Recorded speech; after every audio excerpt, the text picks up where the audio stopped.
తిను నా చెల్లెలు ప్రియా టీవీ 9లో రిపోర్టర్ గా పనిచేస్తోంది. నమస్తే అండి. మీతో ఏదో మాట్లాడాలంటేను. సరే మీరు మాట్లాడుతూ ఉండండి, నేను ఎప్పుడే వస్తాను, సరేనా? చెప్పండి. ఊళ్ళోకి వస్తున్నప్పుడు మీరు పిల్లల చేత ఫుట్బాల్ ప్రాక్టీస్ చేయించడం చూశాను. ఇంటికొచ్చాక బావేమో మీరు చేసిన ఛాలెంజ్ గురించి చెప్పారు. ఇంట్రెస్టింగ్ అనిపించింది. మిమ్మల్ని అడిగి మరికొన్ని విషయాలు తెలుసుకోవాలని ఉంది. అడగనా? అడగండి. మనకు అన్యాయం జరిగితేనే ఏం చేస్తామని సర్దుకుపోయే ఈ రోజుల్లో మీకు సంబంధం లేని వాళ్ళ గురించి మీరు ఎందుకు పోరాడుతున్నారు? దానికి సమాధానం చెప్పే ముందు మిమ్మల్ని ఒక ప్రశ్న అడుగుతాను. దానికి మీరు సమాధానం చెప్తారా? అడగండి. మీ కళ్ళ ముందు అన్యాయం జరిగితే ఒక రిపోర్టర్ గా మీరు ఏం చేస్తారు? తప్పకుండా అన్యాయాన్ని ఎదిరిస్తాను. నేను చేసింది అంతే. నా కళ్ళ ముందు టాలెంట్ కి అన్యాయం జరిగింది అనిపించింది. అందుకే ఆ టాలెంట్ కి న్యాయం చేయడం కోసం ఛాలెంజ్ చేశాను అంతే. మీరు చేసింది కరెక్టే, కానీ టాలెంట్ ఉండి కూడా అన్యాయానికి గురవుతున్న వాళ్ళు చాలా మంది ఉన్నారు. వాళ్ళెవరూ మీలా తిరగబడలేదే. సెలక్షన్ చేసిన వాళ్ళని ఛాలెంజ్ చేయలేదే. అందరూ ఒకేలా ఎందుకు ఆలోచిస్తారండి? రోడ్డు మీద యాక్సిడెంట్ అయితే అయ్యో పాపం అని వెళ్ళిపోతారు కొంతమంది. దెబ్బలు తగిలితే హాస్పిటల్లో జాయిన్ చేస్తారు ఇంకొంతమంది. అలాగే అన్యాయం విషయంలో కూడా కొంతమంది ఎందుకులే అని సర్దుకుపోతారు, కొంతమంది ఎందుకు సర్దుకుపోవాలని ఎదురు తిరుగుతారు. నేను చేసింది కూడా అదే. మీలాంటి వాళ్ళు అన్ని ఊళ్ళలోనూ ఉంటే చాలా బాగుంటుంది. మీకు అభ్యంతరం లేకపోతే మీరు ఛాలెంజ్ చేసిన విషయాన్ని ఒక ప్రోగ్రామ్ గా చేసి టీవీలో టెలికాస్ట్ చేద్దాం అనుకుంటున్నాను. టీవీలోనా? అవునండి. వాళ్ళలాగా అన్యాయానికి గురైన వాళ్ళు ఒక్క ఈ ఊళ్ళోనే కాదు, చాలా ఊళ్ళలో చాలా మంది ఉన్నారు. వాళ్ళందరికీ ఈ విషయం గురించి తెలియాలి. ఆటల్లో జరిగే ఇలాంటి రాజకీయాల గురించి పబ్లిక్ కి తెలియాలి. దానివల్ల కనీసం కొంతమంది అయినా నిజమైన టాలెంట్ ని ఎంకరేజ్ చేస్తారు. ఏమంటారు? సరే, మీ ఇష్టం. ఏం మాస్టర్, మీ ఆటకు కావాల్సిన పిల్లలందరూ దొరికారా? ఇంకా 2-3 దొరకాలండి. ప్రాక్టీస్ బాగా జరుగుతుందండి? బాగా జరుగుతుందండి. అయితే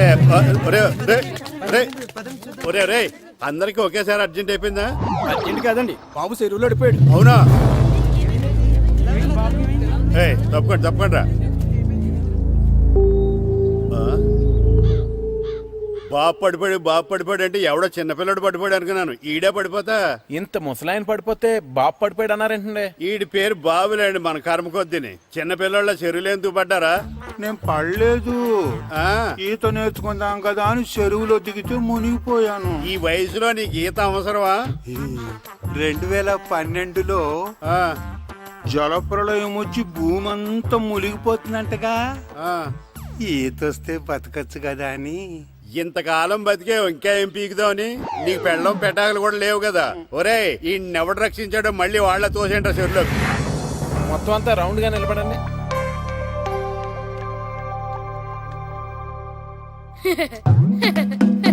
గుడ్ మార్నింగ్ మాస్టర్. ఏంటి కిట్టు, ఏదో పెళ్లికి వెళ్లే వాళ్ళ రెడీ అయ్యొచ్చో? ఫుట్బాల్ ఆడవా? ఈ రోజు షూటింగ్ ఉంది కదా మాస్టర్. అవునరా మాస్టర్, ఆ అమ్మాయి మాట్లాడుకుంటూనే విన్నాను. ఆ అమ్మాయి చేసేది సినిమా షూటింగ్ కాదు, వెళ్ళి మార్చుకురా. అది కాదు మాస్టర్, కొంచెం గ్లామర్ గా ఉంటే బాగుంటుంది. మార్చుకురమ్మన్నా, వెళ్ళు. అక్కర్లేదండి, ఆల్రెడీ లోపల ఉంది. ఈయనకంటే అందంగా కనిపిస్తానని కుళ్ళు. ఇది కూడా మీరే తీసుకోండి, ఇక్కడతో ఉంటేనే మీకు హ్యాపీగా ఉంటుంది.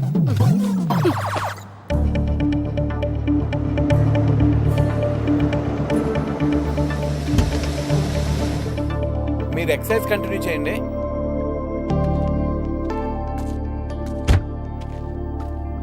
హాయ్. హాయ్. ఏంట్రా ఇది? రే, ఇదేనా పౌడరు? దీన్ని వేసుకుంటే తల్లగా కనిపిస్తాం. 10 రూపాయలు ఇచ్చుకుంటాను, అందరూ 1 రూపాయి ఇచ్చండి. మీ టైం ఎక్కువ వేస్ట్ చేయదలుచుకోలేదు. అందుకే ముందు పిల్లల్ని షూట్ చేసి తర్వాత డైరెక్ట్ గా మన ఇంటర్వ్యూకి వెళ్ళిపోదాం. Okay, come on boys. ఏరా, రామ్ చరణ్ లా ఉన్నానా?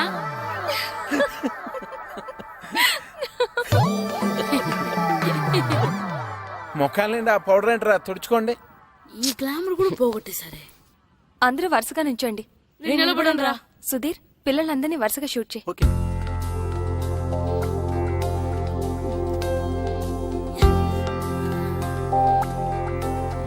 మనం ఇంటర్వ్యూ స్టార్ట్ చేద్దామా? ఒక్క నిమిషం. ఓకే. శ్రీను, అందరితో ప్రాక్టీస్ చేయించు. సరే మాస్టర్. టీవీలో మొత్తం ఈయనే కనిపించాలని ప్లాన్. చూసావా మీ చెల్లి నాకు ఎంత అన్యాయం చేసిందో? ఏం చేసిందండి? షూట్ చేయలేదు నన్ను. అయ్యయ్యో, మీరు సొంత బావా, మిమ్మల్ని ఎందుకు షూట్ చేసి చెప్పండి? షూట్ చేయడం గన్న పెట్టి కాదే, కెమెరా పెట్టి. టీవీ కోసం మన ఊరు ఫుట్బాల్ టీం మీద ప్రోగ్రామ్ చేసింది. ముందే చెప్తే నేను ఫుట్బాల్ ఆడేవాడిని కదా. నువ్వు ఇంట్లో నన్ను ఆడినట్టు. నీకెందుకు వచ్చిన ఆటల్లే బావా, నువ్వు ఈ ఊరిని బాగా డెవలప్ చేయి. ఆదర్శ గ్రామ పంచాయతీ ప్రెసిడెంట్ గా నీతో స్పెషల్ ఇంటర్వ్యూ నేను చేస్తాను. అంటే ఇంకెప్పటికీ చేయవన్నమాట. బావా అది సరే కానీ టీవీ ప్రోగ్రామ్ ఎన్నింటికే? ఇదిగో వచ్చే టైం అయింది, టీవీ ఆన్ చేయి.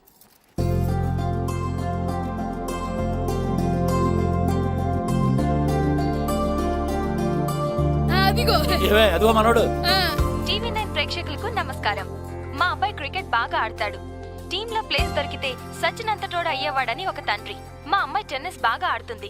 కొంచెం ఎంకరేజ్మెంట్ ఇచ్చుంటే సానియా మిర్జాని మించిపోయేది అని ఒక తల్లి. చెస్, వాలీబాల్, బాస్కెట్బాల్ ఆట ఏదైనా కూడా వాళ్ళ పిల్లలు ఆటలో ఒక మంచి స్థాయికి చేరాలని ప్రతి తల్లిదండ్రులు కలలు కంటారు. కానీ ఆ కలలు నిజం కావాలంటే వాళ్ళలోని టాలెంట్ ని గుర్తించాలి. కానీ కొందరు ఆ టాలెంట్ ని గుర్తించకుండా వాళ్ళ టాలెంట్ కి అన్యాయం చేస్తున్నారు. అలా తన స్టూడెంట్స్ కి జరిగిన అన్యాయాన్ని ప్రతిఘటించిన వ్యక్తిని మీకు పరిచయం చేస్తున్నాం. ఈయన పేరు రాము. సకినేటిపల్లి హై స్కూల్లో తెలుగు టీచర్ గా పనిచేస్తున్నారు. తూర్పు గోదావరి జిల్లా సబ్ జూనియర్ ఫుట్బాల్ టీమ్ లో తన స్టూడెంట్స్ ని సెలెక్ట్ చేయనందుకు సెలెక్ట్ అయిన టీం ని తన ఊరి టీం తో ఓడిస్తానని చెప్పి డిస్ట్రిక్ట్ కోచ్ తో ఛాలెంజ్ చేశారు.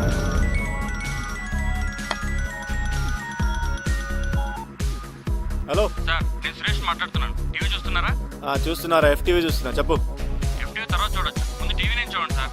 TV9 ఆ, ఏమైనా సెన్సేషన్ న్యూస్ ఉందా? అవును సార్. చూస్తానులే. TV9 అంటే TV9 ఏమొస్తుంది TV9లో?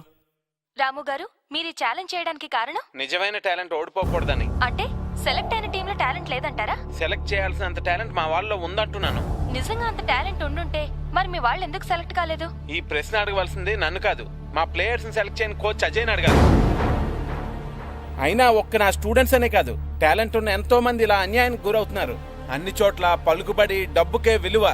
ఎంత బాగా ఆట ఆడగలిగేవాడైనా సరే డబ్బు ఖర్చు పెడితేనో లేకపోతే ఏ రాజకీయ నాయకుడి దగ్గర నుంచి రికమెండేషన్ లెటర్ తీసుకొస్తేనే కానీ సెలెక్ట్ అవ్వట్లేదు. క్రికెట్ నుంచి హాకీ వరకు, ఫుట్బాల్ నుంచి టెన్నిస్ వరకు ప్రతి ఆటలోనూ రాజకీయాలే. అందుకే 130 కోట్ల జనాభా ఉన్న మన దేశం ఒలింపిక్స్ లో ఒక్క పథకం సాధించడం కోసం నానా కష్టాలు పడవలసి వస్తుంది. వెళ్ళిన టీం ఓడిపోయిందని చూస్తారు కానీ నిజంగా ఆ టీంలో గెలిపించగలిగే ఆటగాళ్ళు ఉన్నారా లేదా అని చూడరు. సత్తా ఉన్న ఆటగాళ్ళు తీసుకోలేదని మేధావులో మీడియా విమర్శిస్తే తీసుకుంటారు, కానీ ఆడే ఛాన్స్ ఇవ్వరు. దేశం మొత్తం మీద ఎగబడి చూసే క్రికెట్ నే తీసుకోండి. కొంతమందిని సెలెక్ట్ చేస్తారు, విదేశాలకు తీసుకెళ్తారు, సిరీస్ అంతా రిజర్వ్ బెంచ్ లో కూర్చోబెడతారు. తీరా ఇండియా వచ్చిన తర్వాత టీంలో తీసేస్తారు. అసలు వాళ్ళు ఎందుకు తీసుకున్నారో తెలీదు, ఎందుకు తీసేశారో తెలీదు. అన్నిటిలోని రాజకీయాలు ఇలా రాజ్యం చేస్తుంటే నిజమైన టాలెంట్ ఉన్న వాళ్ళు ఎప్పుడు బయటకు వస్తారు? మీ మాటలు వింటుంటే మొత్తం క్రీడా రంగాన్ని ప్రక్షాళన చెయ్యాలనంటున్నారే. చెయ్యాలి. నిజమైన టాలెంట్ ఉన్న వాళ్ళు కోచ్లు, సెలక్షన్ కమిటీలు సెలెక్ట్ చేయాలి. ఒక్క క్రికెటే కాకుండా అన్ని గేమ్లని గవర్నమెంట్ ఎంకరేజ్ చేయాలి. అంటే ఇప్పుడు గవర్నమెంట్ మిగతా ఆటలను ఎంకరేజ్ చేయడం లేదంటారా? ఎక్కడ చేస్తుందండి? మన గవర్నమెంట్ దృష్టిలో, జనం దృష్టిలో ఆట అంటే క్రికెట్, ఆటగాళ్ళంటే క్రికెటర్స్ అంతే. 12 దేశాలు ఆడే క్రికెట్ లో 2వ స్థానమో 3వ స్థానం వస్తే చంకలు గుద్దుకుని ఆనందపడిపోతాం. అదే ప్రపంచం మొత్తం ఆడే ఫుట్బాల్ లో మన స్థానం ఎంతో తెలుసండి, 130. అలాగని మన దేశానికి ఫుట్బాల్ గురించి తెలియదు అనుకోకండి. 1889లోనే మన దేశంలో మోహన్ బగాన్ క్లబ్ స్టార్ట్ అయింది. 1898లో మన దేశంలో నిర్వహించిన డ్యూరాన్ కప్ ప్రపంచంలోనే ప్రాచీనమైన ఆటలో 3వది. 1951, 1962 ఫుట్బాల్ ఏషియన్ కప్ లో మన దేశం గోల్డ్ మెడల్ కొట్టింది. కానీ ఈ రోజు చెప్పుకోవడానికి చరిత్ర తప్ప ఇంకేం మిగలలేదు. మీ ఆవేశాన్ని నేను అర్థం చేసుకోగలను. ఇది ఆవేశం కాదండి, ఆవేదన. ప్రపంచ కప్ ఫుట్బాల్ చరిత్రలో ఈ రోజు వరకు మన దేశం ఆడలేదన్న విషయం ఎంతమందికి తెలుసు?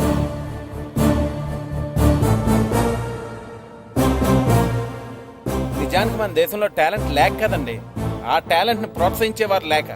నా నమ్మకం ఒకటే, నిజమైన టాలెంట్ ని మనం గెలిపిస్తే ఆ టాలెంటే మన దేశాన్ని గెలిపిస్తుంది. అదిగో ఆ టాలెంట్ వీళ్ళలో ఉందని నేను ఛాలెంజ్ చేశాను. డెఫినెట్ గా ఈ ఛాలెంజ్ లో నేను గెలుస్తాను. గెలుస్తావా? పిచ్చి వేధవ. గెలుస్తానంట ఛాలెంజ్ నాతో.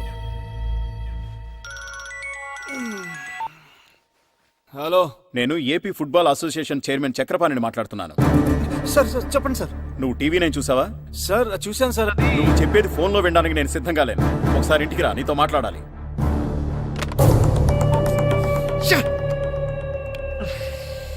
వాట్ మిస్టర్ అజయ్, ఏంటిదంతా?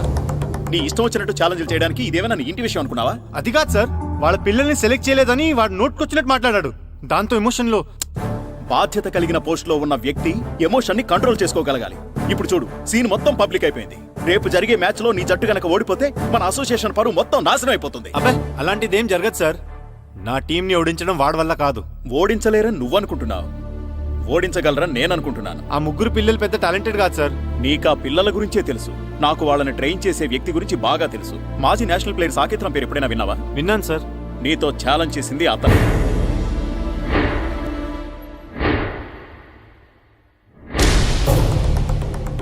ఏంటి సార్ మీరు అనేది? ఆ తెలుగు మాస్టర్ సాకేత్ రామా? అవును, చాలా సంవత్సరాల క్రితమే సౌత్ ఆసియా కప్ టోర్నమెంట్కి సెలెక్ట్ కావాల్సిన వాడు. లాస్ట్ మినిట్లో జరిగిన పాలిటిక్స్ వల్ల జట్టులో స్థానం దొరకలేదు.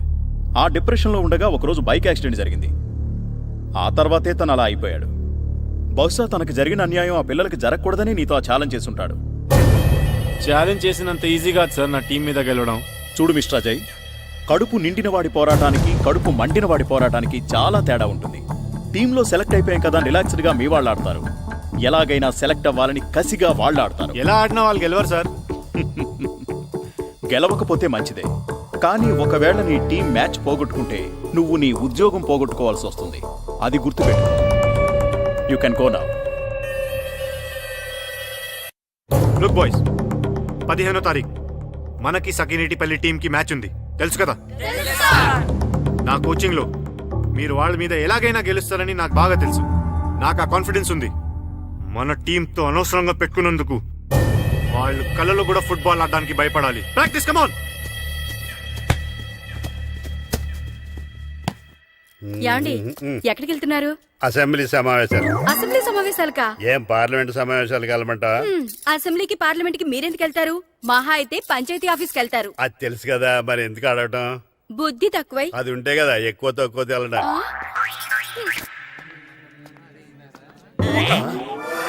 అమ్మో, మన కోసం చాలా మంది జనం వెయిట్ చేస్తున్నారే. వాళ్ళు వెయిట్ చేస్తోంది తమరి కోసం కాదు, మాస్టర్ గారి కోసం. నమస్కారం. ఏంటి అందరూ ఒకేసారి వచ్చారు? మీకు థ్యాంక్స్ చెప్తాను మాస్టారు. థ్యాంక్సా? ఎందుకండి? ఎందుకంటారేంటండి, మీ వల్లే కదా మా పిల్లలందరూ టీవీలో కనిపించారు. పిల్లలకి ఫోటోలు తీస్తేనే ఫ్రేమ్లు కట్టుకుంటాం, అలాంటిది పిల్లలందరూ టీవీలో కనపడ్డారంటే మీ వల్లే కదండి. మీ పిల్లలు టీవీలో కనపడ్డారంటే దానికి కారణం నేను కాదు, ప్రియా. ఆవిడే లేకపోతే ఈ ప్రోగ్రాం ఉండేది కాదు. మాస్టర్ కరెక్ట్ గా చెప్పారు. మీరు థ్యాంక్స్ చెప్పదలుచుకుంటే నా మరదలు ప్రియాకి చెప్పండి, లేకపోతే నాకు చెప్పండి. మీకెందుకు? పర్మిషన్ ఇచ్చినందుకే. నిన్నటి వరకు వీళ్ళు గెలుస్తారో లేదని చిన్న బెంగ ఉండేది, కానీ టీవీలో మీ మాటలు విన్న తర్వాత వీళ్ళు తప్పకుండా గెలుస్తారన్న నమ్మకం కలిగింది. నిజానికి ఇప్పుడు వరకు మీరు చేసిన ఛాలెంజ్ గురించి గానీ ఆట గురించి గానీ పెద్దగా పట్టించుకోలేదు. మీరు చెప్పింది విన్న తర్వాత మన ఊరు జట్టు గెలిస్తే బాగుండు అనిపిస్తుందండి. గెలిస్తే ఏంటంటే ఆల్రెడీ గెలిచినట్టే. మాస్టర్ మీద మాకెంతో నమ్మకం ఉంది. ఎరా బాబురా, అంతే కదా మరి. టీవీలో మీ మాటలు విన్నప్పటి నుంచి మా పిల్లలు కూడా ఆడతామంటున్నారు మాస్టారు. అలాగా? ఈ రోజు నుంచి వాళ్ళని కూడా గ్రౌండ్కి రమ్మనండి. మీ అందరూ నా వెనకాల ఉన్నందుకు నాకు చాలా ఆనందంగా ఉందండి. మీ వెనకాల మేము అందరూ ఉంటామండి. అంతర్వేది లక్ష్మీ నరసింహస్వామి ఆశీస్సులు మీ పైన ఉంటాయి. అంతర్వేది లక్ష్మీ నరసింహస్వామి చాలా మహిమగల స్వామి. మీ కృషికి తోడు ఆయన ఆశీర్వాదం ఉంటే మీరు అనుకున్నది తప్పకుండా సాధిస్తారు. నా మీద మీకున్న నమ్మకానికి థ్యాంక్స్. మీరు అనుకున్నట్టుగానే ఈ మ్యాచ్ గెలిచి తీరాలి. ఎందుకంటే పిల్లలే కాదు, వాళ్ళ పేరెంట్స్ కూడా ఎన్నో ఆశలు పెట్టుకున్నారు.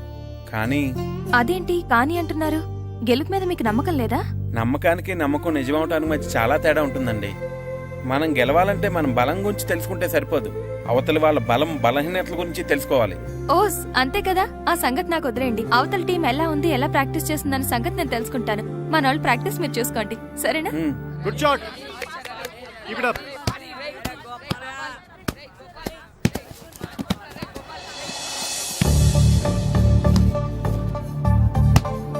Nice goal.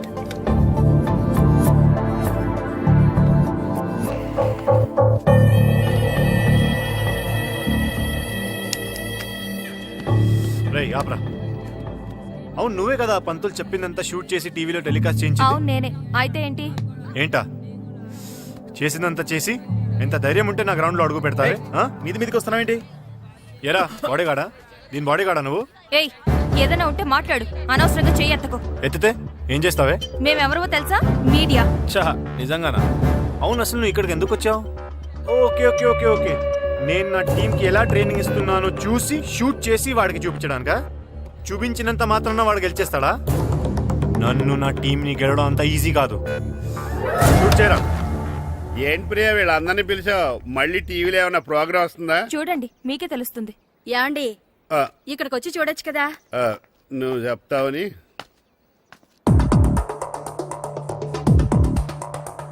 వాళ్ళందరూ షూలు చూడండి రా ఎంత బాగున్నాయో. ఒక్కొక్కరికి ఒక్కొక్క బాల్ ఉందిరా ప్రాక్టీస్ చేసుకోవడానికి.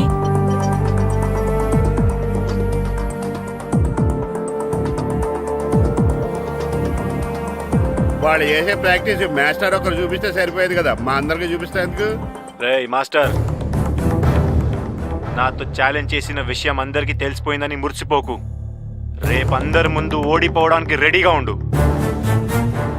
ఏంటి ఊరు మొత్తం నీ వెనకాల ఉందంట? ఊరు కుక్కలు 100 ఒకటై నిలబడ్డా ఈ సింహం ముందు తోక ముడవాల్సిందేరా. ఈ అజయ్ సింహం రా, సింహం. అయినా పల్లెటూరు బచ్చగాళ్ళు, వాళ్ళకేం తెలుసు ఫుట్బాల్ గురించి? ఫుట్బాల్ అంటే పొలాల్లో నాట్లేయడం, గోడకి పిడకలేయడం కాదురా.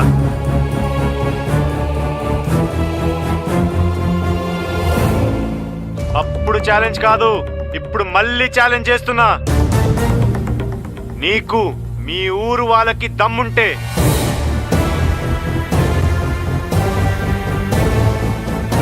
మీరు నిజంగానే మగాళ్ళైతే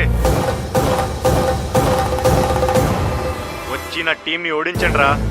ఏంటండి ఆడు పొగరు? ఆడికి ఎంత ధైర్యం ఉంటే మనండి మన ఊరిని అంత చులకం చేసి మాట్లాడతాడు. మీరు ఊ అనండి ప్రెసిడెంట్ గారు. ఆయన తీసుకొచ్చి ఊరు మధ్యలో పాతేస్తాం. ఇక్కడ దాకా తీసుకురావడం దానికండి, ఎక్కడ దొరికితే అక్కడే నరికేద్దాం. అప్పుడు గాని మనం ఎంత మొక్కడమో ఆడికి తెలీదు. వాటి వాడు గొప్ప అయితే అయ్యి ఉండొచ్చండి, అందుకని మన గురించి అంత దారుణంగా మాట్లాడతాడా? చూశారుగా మా వాళ్ళ ఆవేశం. నేను ఊ అన్నానంటే వాడిని ముక్క ముక్కలుగా నరికేసి మా ఊళ్ళో ఊరేగిస్తారు. కానీ నేను ఊ అన్ను, ఎందుకంటే వాడు ఛాలెంజ్ చేసింది ఫుట్బాల్ ఆట మీద. ఇన్నాళ్ళు ఈ ఊరు ప్రెసిడెంట్ గా పరువు బాధ్యతలు నేను తీసుకున్నాను. ఇక నుంచి మీకు అప్పచెప్తున్నాను, ఎలాగైనా సరే ఈ మ్యాచ్ నగ్గాలి. ఇప్పటి వరకు పిల్లలు వాళ్ళ తల్లిదండ్రులే మీ వెనకాల ఉన్నారు, ఇప్పుడు ఊరు మొత్తం మీ వెనకాల ఉంటుంది. అవును మేస్తారు, ఈ రోజు నుంచి ఈ మ్యాచ్ మీ సమస్య కాదు, ఊరు సమస్య. ఇప్పటి వరకు పిల్లల కోసం గెలవాలనుకున్నావు, కానీ ఇప్పుడు ఊరు కోసం మీరు గెలవాలి. మీకు ఏం కావాలన్నా చేయడానికి సిద్ధంగా ఉండే. రేయ్, పిల్లలందరికీ ఒకే రకం డ్రెస్ నేను కుట్టిస్తాను రా. మీకు షూస్ నేను కొనిస్తాను రా. మీకు బాల్స్ కావాలన్నా ఇంకా ఏమైనా కావాలన్నా నేను కొనిస్తాను. మాస్టర్, ఇక నుంచి మీ నోట్లోంచి గెలిచేవన్న మాట ఒక్కటే రావాలి.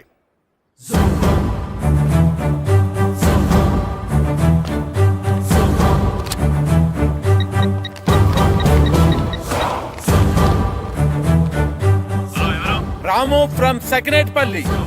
నేనే. పల్లెటూరు వాళ్ళ పవర్ ఏంటో, సకినేట్పల్లి వాళ్ళ మగతనం ఏంటో, నాట్లేసే వాళ్ళాట ఎంత నాటుగా ఉంటుందో, దమ్మున్న వాళ్ళాట ఎంత దుమ్ము రేపుతుందో చూడ్డానికి రెడీగా ఉండు అజయ్.